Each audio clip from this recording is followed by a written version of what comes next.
some fancy stepping tonight. In this Diet Coke commercial, Paula Abdul does some fancy stepping with Gene Kelly in 1945, tap dances with Groucho Marx in 33, and shares a soda with a dashing Cary Grant in 1958. She's not dancing with celebrity impersonators. She's actually hoofing it with the real superstars of yesterday.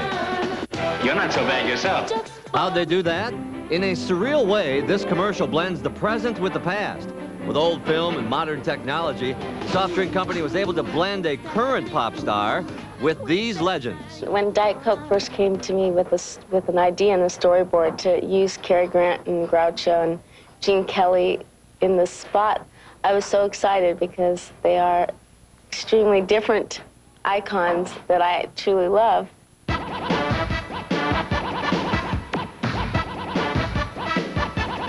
It all begins in the studio. Filmed last April, Paula first dances the sequences by herself, pretending all the while Gene Kelly is dancing right along next to her. Action, go. The object was to match as closely as possible the dance steps of Gene Kelly. How'd they do that? Record and music. It was a real test to see if she could get it right on the button to match his dancing exactly. Because of the parameters of working on a piece of film and looking back at a combined piece of film to see if it works, is very, very difficult, and she had to match it exactly. But timing and positioning weren't the only technical considerations. Back in 1945, Gene Kelly danced this beloved sequence in Anchors Away. The challenge was to match the size of Kelly with Abdul 47 years later, and for that, a special camera was developed. The camera is robotically controlled to match the original way the film was shot. In other words, through computers, the camera memorized Kelly's moves.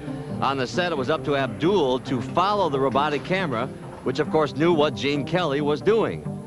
So now the original dance steps and distance between Abdul and the camera and Kelly and the camera are the same.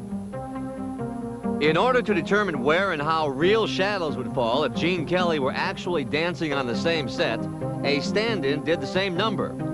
Once the filming was completed, all the elements were assembled with the aid of computers.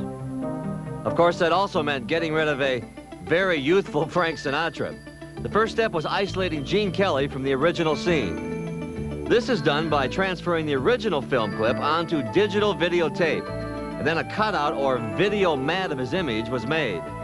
Editors moved Kelly's image around to get it into the right place, concentrating on his shadow and matching shadows from people in the background. Finally, a video sandwich is made, two different images, Kelly's and Abdul's, superimposed on one another to make one. Next came Groucho, the same precision for every sequence. By using this green key screen, an illusion of depth is created when Paula's image is superimposed with Groucho's. The same technique to isolate Gene Kelly was used to isolate Cary Grant. But in the original, he was pouring champagne. Of course, in the commercial, he pours a soft drink. How'd they do that? The first step was to construct a robotic arm. The arm pours the bottle of soda in the same position as Grant does every time.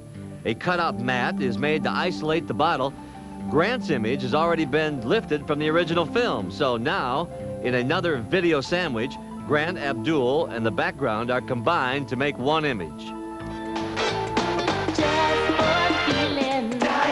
For the production, the effects were technically astounding.